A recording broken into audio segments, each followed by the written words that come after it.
ભાજપમાં ભડકો 3 દિવસમાં 17 પદાધિકારીઓના રાજીનામા। સ્થાનિક સ્વરાજની ચૂંટણી પહેલા નવસારી જિલ્લામાં ભાજપમાં ભડકો થયો છે। છેલ્લા 3 દિવસથી રાજીનામાનો દોર શરૂ થઈ ગયો છે।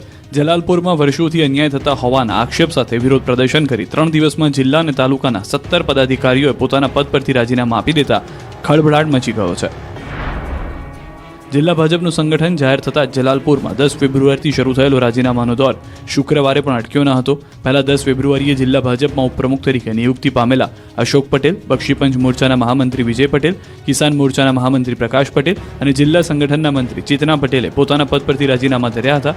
જલાલપુરને વર્ષોથી અન્યાય થતો હોવાના આક્ષેપો સાથે નવનિયુક્ત હોદ્દેદારોએ રાજીનામા ધર્યા, જે બાદ ગુરુવારે પણ જલાલપુર તાલુકાના 2 મહામંત્રીઓ અને જિલ્લા મહામંત્રીએ રાજીનામું આપ્યું।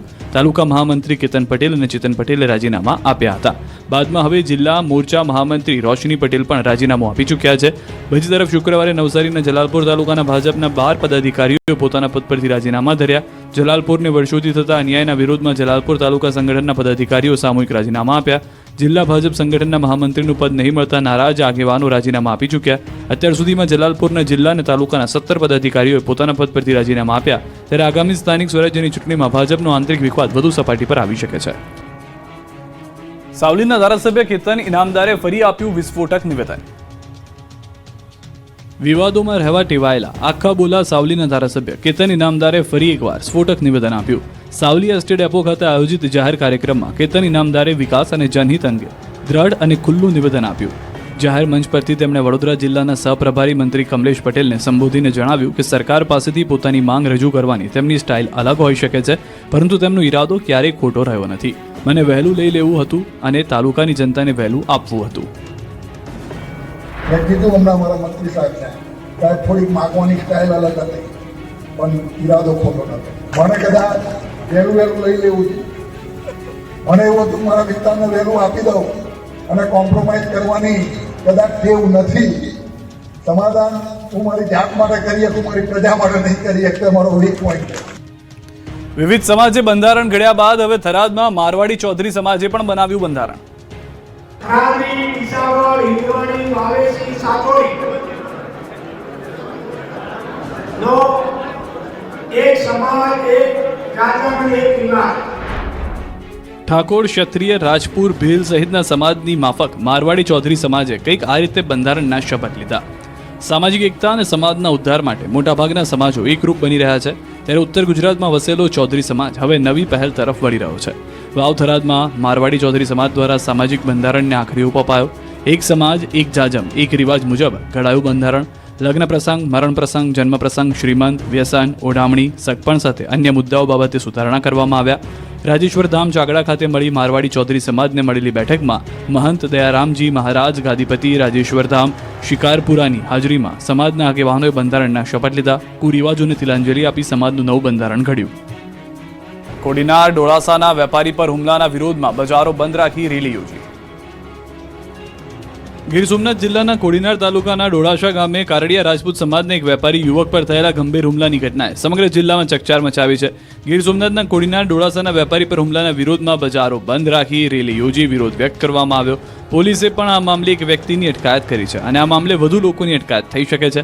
મહત્વનું છે કે કોડીનારના ડોળાસા ગામે હાર્ડવેરની દુકાન ચલાવતા દિલીપભાઈ જેઠાભાઈ મોરી પર મોડી રાતના ઉનાના 4 માથાભારે નિલય રામભાઈ વાળા અને તેના સાગરીતોએ જીવલેણ હુમલો કર્યો હતો, જેથી વેપારી લોહીલુહાણ હાલતમાં કોડીનારની હોસ્પિટલમાં ખસેડવામાં આવ્યા।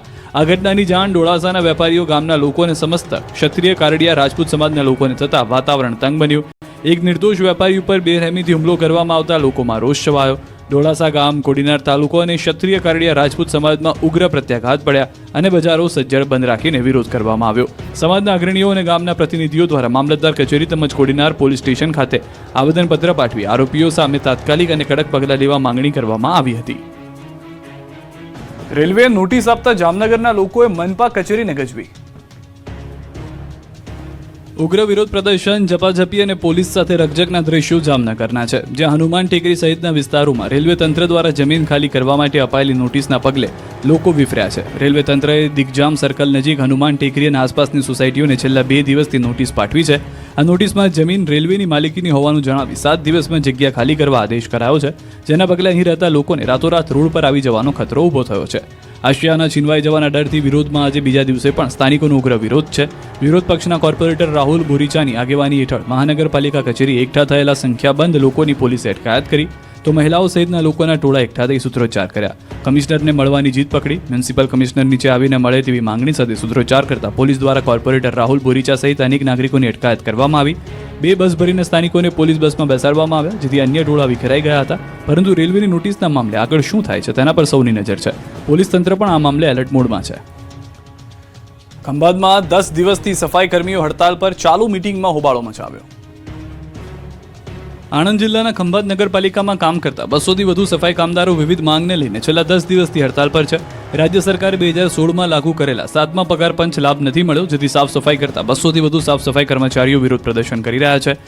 આમ છતાં નગરપાલિકાના હોદ્દેદારો અને અધિકારીઓ ટસના મસ ન થતા હવે કામદારોની ધીરજ ખૂટી છે. ખંભાત પાલિકાની બોર્ડ મીટિંગમાં સફાઈ કર્મચારી ઘૂસી જઈ ભારે હોબાળો મચાવ્યો. ખંભાત પાલિકાની બોર્ડ મીટિંગમાં પરિસ્થિતિ હદે વણસી હતી કે નગરપાલિકાના પ્રમુખ કારોબારી ચેરમેનનો સફાઈ કર્મચારીઓએ ઘેરાવ કર્યો. નગરપાલિકાના કારોબારી ચેરમેને મોબાઈલ ટાવર પરથી ઉતરી અને ભાગવું પડ્યું. સ્થિતિ એટલી વણસી કે પોલીસને વચ્ચે પડવું પડ્યું. હવે સફાઈ કર્મચારીઓના સમર્થનમાં વાલ્મીકી સમાજનું સંગઠન ખંભાત નગરપાલિકાએ પહોંચ્યું અને જ્યાં સૂત્રોચ્ચાર કર્યા હતા તેમની એક જ માંગણી છે, 7મા પગાર પંચનો લાભ આપો. અરવલ્લી પોલીસે એર સ્ટ્રાઇક કરી ગાંજાનું વાવેતર પકડ્યું. તુવેર અને ઘઉંની વચ્ચે વાવેતર કર્યું હતું. પહેલા ડ્રોન ઉડાડી ગાંજાના ઠેકાણાઓ ટાર્ગેટ કર્યા, પછી આકાશી સ્ટ્રાઇક કરી અરવલ્લી પોલીસે ગાંજાનું વાવેતર પકડી પાડ્યું. અરવલ્લી જિલ્લાના મેઘરજ તાલુકામાંથી એસઓજીએ સરકારી જમીનમાં ઉગાડેલા ગાંજાના છોડ પકડી પાડ્યા. પોલીસ સહિત અન્ય લોકોને જાણ સુદ્ધા ન થાય એ માટે આરોપીઓએ ગાંજાના છોડ ઘઉં અને તુવેરની આડમાં ઉગાડવામાં આવ્યા. પરંતુ પોલીસે મેઘરજના લાલપુર કુણોલની સરકારી જમીનમાંથી ગાંજાનું વાવેતર શોધી કાઢ્યું. ગાંજાના 83 છોડ સાથે 8 કિલો 730 ગ્રામ ગાંજો પકડી પાડ્યો. કુલ 4.36 લાખનો મુદ્દામાલ જપ્ત કરવામાં આવ્યો. ગાંજાનું વાવેતર કરનાર રાજુ કાથીભાઈ નાથબાવાની ધરપકડ કરી છે. તે છેલ્લા કેટલાય સમયથી લાલપુર ખાતે ઝૂંપડું બનાવી આશ્રમમાં સેવક તરીકે રહેતો હતો. આ તરફ સોના ચાંદીના સુવર્ણ કાળ વચ્ચે વેલેન્ટાઇન ડેને લઈને સુરતમાં ખરીદી નીકળી.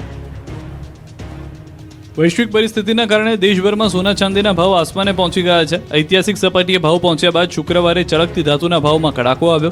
ચાંદીના ભાવમાં એક જ દિવસમાં કિલોએ 25,000નો ઘટાડો. 1 કિલો ચાંદીનો ભાવ 2.5 લાખ પર પહોંચ્યો તો 10 ગ્રામ સોનાનો ભાવ 1,57,500 થયો. જેની વચ્ચે વેલેન્ટાઇન ડેની લઈને સોની બજારમાં હલચલ તેજ થઈ. સુરતની સોની બજારમાં વેલેન્ટાઇન ડેને લઈને ખરીદી શરૂ થઈ. પત્ની, ફિયાન્સી કે પછી ગર્લફ્રેન્ડ માટે સોના ચાંદીની ખરીદી શરૂ થઈ છે, જેને લઈને સુરતના સોની વેપારીઓએ લોકોને પરવડે તેવી કિંમતના આભૂષણો તૈયાર કર્યા છે. વિવિધ ડિઝાઇનની રિંગ અને ચેઇન તૈયાર કરી છે. લોકો પણ ભાવની ચિંતા કર્યા વગર ખરીદી કરી રહ્યા છે. કચ્છમાં 31 લાખની જમીન પરથી દબાણ દૂર કરાયું.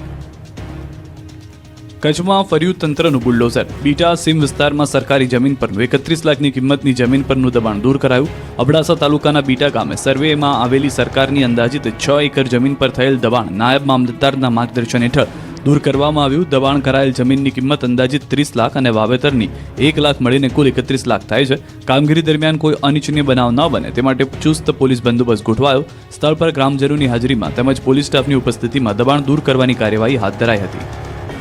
આ તરફ અરવલ્લીમાં કેપ્સિકમ મરચાના પાકમાં રોગના એટેકથી ઉત્પાદન ઘટ્યું.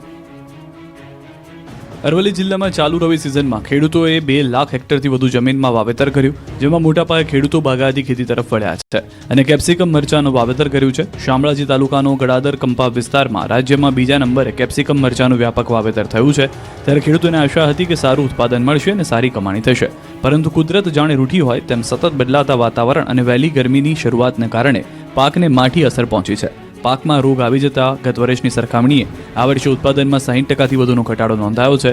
ભાવ સારા છે, પણ થ્રિપ્સ રોગ બહુ આવી ગયો છે, એટલે લેવાલી ઘટી ગઈ છે. 700 મણ ઉતારો આવવો જોઈએ, તેની જગ્યાએ 300 થી 400 મણ જ રહેવાનું અનુમાન છે.